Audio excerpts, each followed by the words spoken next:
You guys are going to get to play in the first game against West Virginia. Does that add something? I mean, openers are always fun, but the fact that it's the first one in prime time on NBC? Yeah, no, I mean, most definitely. I mean, when you think about that environment, like how it's going to be that Saturday night, 7:30 against West Virginia, I mean, it's going to be a great environment. So. James said in his comments before that this team has fewer question marks than other teams he's had. Do you think this team could possibly be the best team you've played on at Penn State this year? Most definitely. And it's interesting when you think about it, because I think this is one of the younger teams we've had in a while, but at the same time, I personally think this is one of the more talented teams we've had since I've been here.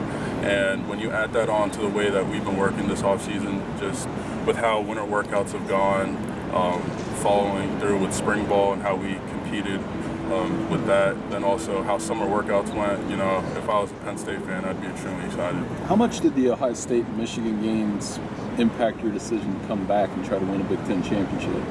Sorry, like just those games, like losing in those games last year, how much did that impact your decision to come back and try to win those games? I mean, it didn't really impact it at all. I mean, with those games, again, like the way that Coach Franklin tries to, you know, tell to us, you know, just keep it 1-0. You know, we don't think back to the past at all. And with me making my decision, that didn't have a factor to play with that. Well, was there any disappointment that Penn State doesn't have a protected rival going forward and won't play Ohio State every single year going forward? No, there's no disappointment on that at all. I mean, again, as a Penn State football player, you know, we're only focused on who we play that week. So, I mean, it doesn't really matter to us. I mean, not saying that it doesn't matter, but, you know, as a Penn State football player, we're only concerned about the opponent we play that week. Are you able to enjoy this moment? Has that helped you kind of be able to enjoy each kind of step of this last part of your journey in college? You mean like today or just in general? Yeah, just trying to take it all in and not try to enjoy yourself and enjoy this part of it.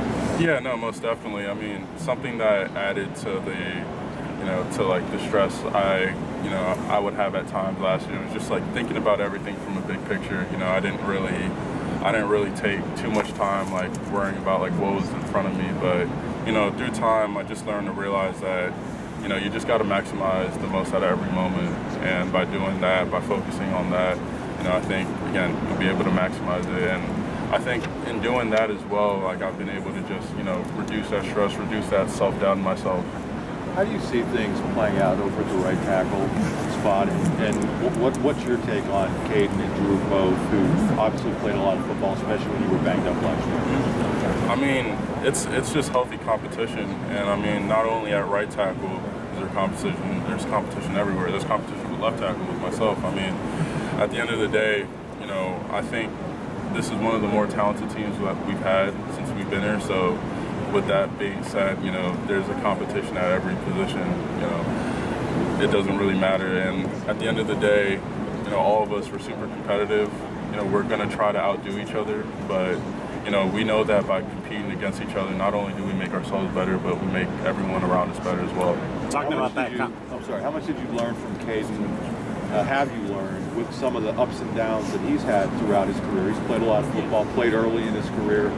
What kind of role model has he been for you? Yeah, Caden, he's just a great guy in general. I mean, when I was a freshman, he was always there to just try to help me out in terms of just technique-wise, technique-wise. And, you know, something I've learned to him is just, you know, just to be a good teammate, you know.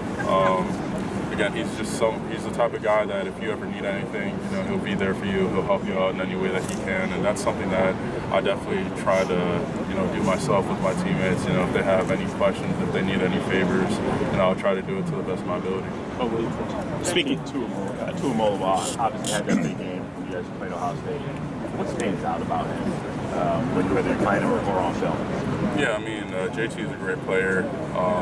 For me, I think his versatility is what stands out. I mean, he has a lot of moves, and you know, he'll always like keep you guessing on what he's going to do. You don't know if he's going to try to rush you with speed or power or both. So yeah, all the credit in the world to him. I mean, clearly you see he's putting a ton of work. So how does that versatility affect the way you go about like as an offensive lineman, try and stop him on a down-by-down basis? It doesn't really affect me too much, but it just, I mean, I don't know how to say it, but it kind of it's just something that I just need to watch out for, really, you know.